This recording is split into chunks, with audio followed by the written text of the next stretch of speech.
పులగంద పులుసు. దీనికోసం పులగందని పొట్టు తీసి ముక్కలుగా కట్ చేసుకొని పెట్టుకోవాలి. ఇప్పుడు పులుసుకు తగ్గ చింతపండు నానబెట్టుకోవాలి. తర్వాత స్టవ్ పై మూకుడు పెట్టి 2 టేబుల్ స్పూన్లు ఆయిల్ వేసుకొని ఆయిల్ హీట్ అయ్యాక 1/2 టేబుల్ స్పూన్ జీలకర్ర, 1/2 టేబుల్ స్పూన్ ఆవాలు వేసుకొని ఆ తర్వాత 2 పచ్చిమిరపకాయలు, 1 ఆనియన్ కట్ చేసుకొని వేసుకోవాలి. తర్వాత కొద్దిగా కరివేపాకు, 1 టేబుల్ స్పూన్ పసుపు, రుచికి సరిపడా ఉప్పు వేసుకొని బాగా కలుపుకోవాలి. తర్వాత పులగంద ముక్కలు కూడా వేసుకొని బాగా కలుపుకోవాలి. తర్వాత దీంట్లోకి 1 టేబుల్ స్పూన్ అల్లం వెల్లుల్లి పేస్ట్, 1 టేబుల్ స్పూన్ కారం వేసి కాసేపు మగ్గనివ్వాలి. తర్వాత దీంట్లోకి చింతపండు రసం వేసుకొని కొద్దిగా వాటర్ కూడా వేసి పులుసు మసలనివ్వాలి. పులుసు మసలిన తర్వాత దాంట్లోకి ఒక చిన్న బెల్లం ముక్క, 1 టేబుల్ స్పూన్ ధనియా పౌడర్, 1/2 టేబుల్ స్పూన్ జీలకర్ర పౌడర్ వేసుకొని మరి కాసేపు పులుసు మసలనివ్వాలి. ఇప్పుడు దీంట్లోకి 2 టేబుల్ స్పూన్ల కొబ్బరి పొడి వేసి 5 నిమిషాల పాటు మసలనివ్వాలి.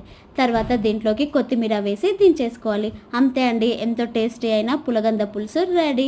మీకు కనుక ఈ వీడియో నచ్చినట్లయితే